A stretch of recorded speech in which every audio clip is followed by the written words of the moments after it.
Data actually जितने भी मंत्री लोग हैं ना उनका खास लोग ही देता है। भले वो मंत्री है लेकिन परेशान तो वो भी है। अभी देखो तब आंख गड़ी सामने किसी अरिजन पर है, अरिजन यानी शत्रु, भूल ही गया है कि एक शीश अपने तन पर भी है। जयराम दिन का 10:30 बज रहा है, क्या क्या दवाई खा रहा है? देखिए इसमें लिखा है खाली पेट, तो ये बोला खाली पेट यानी खाना नहीं खाए, तो ये बोला खाया गया है, आधा घंटा पहले का है। कल 3 को नया फिर प्रॉब्लम में आया है, गला में सूजन का है, ये कान के अंदर क्या प्रॉब्लम है, फिर आँख और ये नाक के अंदर, तो ऊपर 2-3 को नया प्रॉब्लम है। जब जब डॉक्टर के पास मिलने जाते हैं तो नया नया प्रॉब्लम फिर 2-3 को एक्स्ट्रा ऐड हो जाता है, तो बहुत इशू हो रहा है, शरीर भी डैमेज हो रहा है, बट क्या करें, मैंने लड़ना तो है राज्य के लिए, जब ठान लिया तो अब यहाँ पीछे और बैक होने का चांस नहीं बनता है। सुबह 8 बजे दवाई खाने का टाइम रहता है, 10:30 बज गया है। तो क्या कीजिए, रात को लेट हो जाता है, मीटिंग करना फिर सभा करना तो लेट हो ही जाता है। 9 बजे के पहले तो उठने का चांसेस भी नहीं बन पा रहा है। सुने थे 11 बजे आपका सभा है, पंचन पंचायत आशीर्वाद यात्रा। निकलेंगे बस, सब खाना खा के निकलेंगे तो 10:30 यहीं बज गया है। भागेंगे, बहुत स्पीड भागेंगे। नहीं भी नहीं है। नहीं नहाएंगे भी नहीं, और खाना भी गाड़ी में ही चलते चलते खाया जाएगा। क्या हाफ पैंट में ही चलने वाले हैं क्या? वैसे हमको आपत्ति नहीं हाफ पैंट से, लेकिन चूंकि पब्लिक में है और थोड़ा सा मैसेज ठीक नहीं जाएगा, इसलिए ट्राउजर एक चढ़ा लेंगे। इतना बीमारी होने के बाद भी आप सभा कर रेस्ट क्यों नहीं करते? देखिए रेस्ट अब करेंगे, लेकिन आज सभा कल करेंगे, फिर एक दिन रेस्ट करेंगे, 2 दिन सभा 1 दिन रेस्ट, इस तरह चलेगा, लेकिन रेस्ट नहीं हो पाएगा।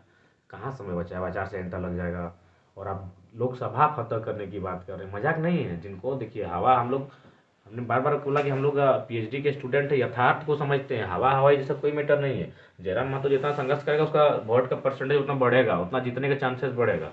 हम कोई बीजेपी और जेएमएफ नहीं है कि मेरा कोर वोटर है, या इसमें जो मेरा गांव में वोट बना हुआ पहले से 20 साल की पार्टी है, दो साल भी नहीं हुआ है, हमारी पार्टी 7-8 महीना पुरानी पार्टी है। तो हमें तो और फोकस हम कर रहे हैं अपने आप पे, तो जाहिर सी बात है हमें मेहनत बहुत ज़्यादा करना होगा। लेटर पैड में आप लोग जारी करते हैं कि जन पंचायत आशीर्वाद कल आपका कसमार में था और अभी तक कुछ वहाँ के लोग आपसे मतलब कांटेक्ट करना चाह रहे हैं कि वो प्रोग्राम कैंसिल हुआ कि क्या? नहीं प्रोग्राम कसमार वाला होगा, लेकिन हुआ क्या बीच में कि मेरा तबीयत खराब हुआ, तो उस दिन एक दिन डिले हो गया, और एक दिन जमशेदपुर चले गए, और एक दिन कोर्ट का डेट अचानक निकला, तो 3 दिन डिले हुआ, मतलब थोड़ा सा 2-3 दिन डिले होगा, लेकिन जो कार्यक्रम मेंशन हुआ है वो कार्यक्रम 100% कल कोर्ट किस मसले पे गए थे? सिंदरी का जो केस था, उसका बेल का मसला था, उसी मसले में गए थे। बेल मिल गया? हाँ बेल मिल गया, और मैंने बेल मिलना भी चाहिए, बेल क्यों नहीं मिलेगा भाई, माननीय न्यायालय भी जानती है कि बच्चा लोग, पुलिस केस का मतलब ही होता है कि कुछ ऐसे नाम दो जिससे आपको किसी की दुश्मनी ही वैसे नाम दे दिया जाए। पुलिस केस में जनरली भीड़ का केस का मतलब ही है कि आप 2 का नाम दे दी, वो 2 का नाम दे दिया, तो इसी टाइप से नाम वहाँ दिया जाता है। चुनाव लड़ना इसीलिए बेल ले रहे हैं क्या?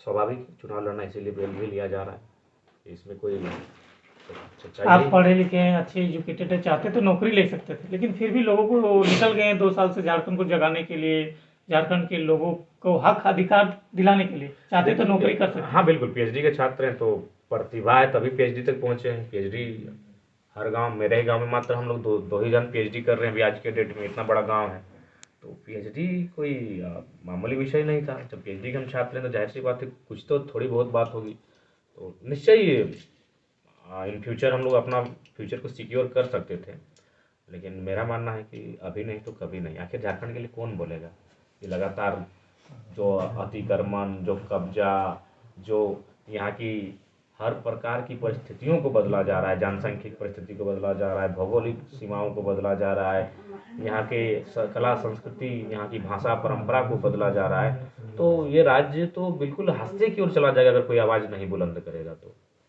बड़े ही मुखरता से आप बड़े नेता, मंत्री, विधायक के बारे में बोल देते हैं सभाओं में या फिर कहीं पे भी, तो ये सब डाटा आपको मिलता कहाँ पे है?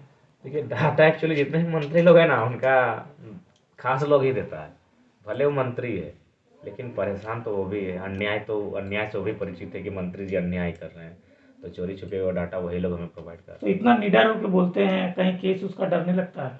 अरे उसीलिए कल हम दिन भर किताब तो एक ही लाइन के लिए किताब तो खरीदेंगे। मेरे पास रश्मि रथी ऑलरेडी था, लेकिन रश्मि रथी हम फिर जाके खरीदे, क्योंकि मेरा जहन में एक ही वही बार बार कि आपको डर काहे नहीं लगता है, तो एक ही लाइन के लिए किताब को हम खरीदेंगे। वो लाइन कहाँ गया, पेज नंबर 104 याद किए हैं कि उस लाइन को थोड़ा सुनिएगा।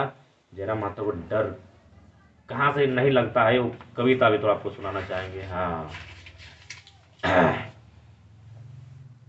ये जब रश्मि रथी में कर्ण और अर्जुन के युद्ध के बारे में चर्चा है, तो उसमें कृष्ण माने अर्जुन से कहते हैं जब चारों तरफ कि कर रहा काल सा घोर समर, कर रहा काल सा घोर समर, जय का अनंत विश्वास लिए, है घूम रहा निर्भय जाने, भीतर क्या दिव्य प्रकाश लिए।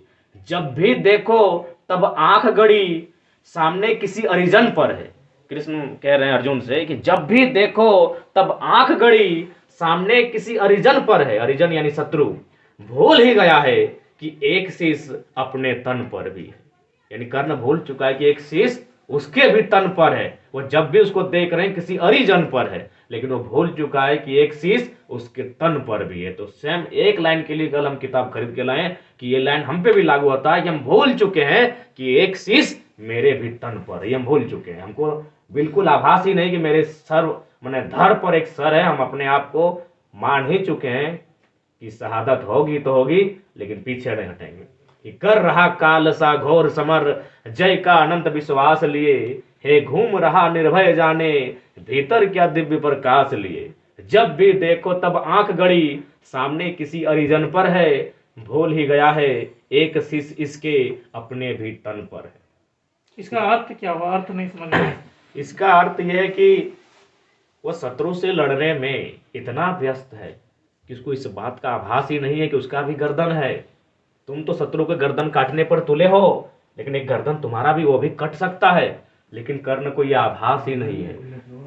या तो ठीक उसी प्रकार मैंने जयराम महतो जो इन राजनेताओं को चैलेंज कर रहा है, इन भ्रष्ट IAS IPS को चैलेंज कर रहा है, इन तमाम माफियाओं को चैलेंज कर रहा है, उसका विपरीत परिणाम भी हो सकता है। ये जयराम महतो बिल्कुल बोल चुका है, जो होगा देखा जाएगा, बक्सा कोई नहीं जाएगा। लेकिन जब भी जयराम महतो स्पीच देते हैं एग्रेशन वाला, तो आदमी का रोंगटे खड़े हो जाते हैं सुनने वाले के।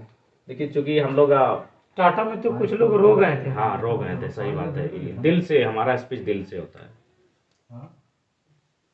चलिए ठीक।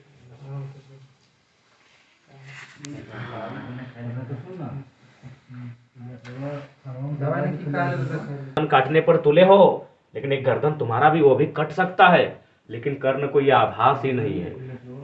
या तो ठीक उसी प्रकार मैंने जयराम महतो जो इन राजनेताओं को चैलेंज कर रहा है, इन भ्रष्ट IAS IPS को चैलेंज कर रहा है, इन तमाम माफियाओं को चैलेंज कर रहा है, उसका विपरीत परिणाम भी हो सकता है। ये जयराम महतो बिल्कुल बोल चुका है, जो होगा देखा जाएगा, बक्सा कोई नहीं जाएगा। लेकिन जब भी जयराम महतो स्पीच देते हैं एग्रेशन वाला, तो आदमी का रोंगटे खड़े हो जाते हैं सुनने वाले के।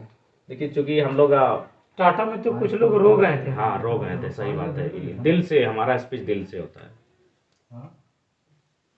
चलिए ठीक।